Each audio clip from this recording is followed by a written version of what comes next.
In a world where everyone lived as if they had 1,000 years to spare, there was a man named Silas who lived in Silas was a clockmaker who spent his days surrounded by the rhythmic tick-tock of 1,000 hearts made of brass and steel. He believed that time was something he could control, something he could wind back or set forward with the turn of a key. Silas spent 14 hours a day in his dim shop, meticulously cleaning tiny gears and oiling delicate springs.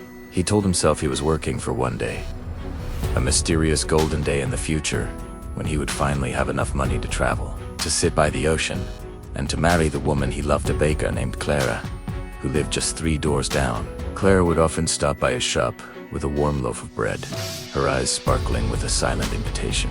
She would tell him the sun is high and the park is full of music, and ask him to walk for just an hour. But Silas would never look up from his magnifying glass, saying, "Not today. Clara, I have a royal commission to finish. And one day, when I am the most famous clockmaker in the land, we will have all the time in the world." Years blurred into a singular gray smear, and the one day Silas promised stayed exactly where it always was. On the horizon, he became so obsessed with the mechanics of time that he forgot the meaning of time. He forgot that while a clock can be rewound, a heartbeat cannot. One Tuesday afternoon, the tick-tock in his shop was interrupted by a heavy silence. Clara did not come with the bread.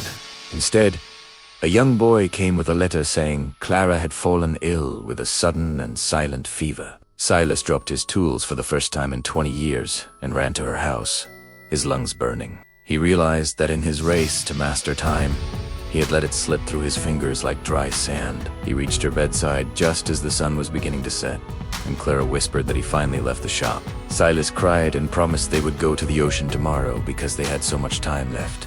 But Clara shook her head slowly and told him that life is not a clock, and it does not give you back the minutes you did not use. She said, "Life is very short, not because it lacks days, but because we lack the wisdom to live them while they are here." That night, Clara passed away, and the silence in her room was the loudest sound Silas had ever heard. He returned to his shop but could no longer stand the sound of the clocks, as each tick felt like a hammer blow against his heart. He realized the ultimate misfortune was that he had spent his life measuring time instead of tasting it. He had treated his days like a currency he could save in a bank, only to find the bank was bankrupt. He took his most valuable clock, a gold-encrusted masterpiece, and smashed it on the floor. From that day on, Silas changed. He stopped fixing clocks for money and started teaching people that the clock is ticking, but the heart is running, and they must not wait for the golden hour, because the golden hour is now. Silas's experience is a mirror for all of us who delay our happiness for a promotion, a bigger house, or a better time. But the reality is that life is very short, because its end is invisible. You never know which goodbye is the final one, and the only time you actually possess is the breath you are taking right now. Stop living in the one day, because everything else is a dream or a memory. If there is a person you love, tell them today. And if there is a dream you have, start it today, because the perfect time is a ghost that will haunt you until your own clock stops. Silas spent the rest of his life sitting in the park, listening to the music he had ignored for 20 years, realizing that a single hour spent in the sun with a full heart is worth more than a century in a dark room. And when his own time finally came, he did not fear the silence, because he had finally filled his life with the music of the present. Your time is coming. Keep believing. Keep fighting. Don't just watch.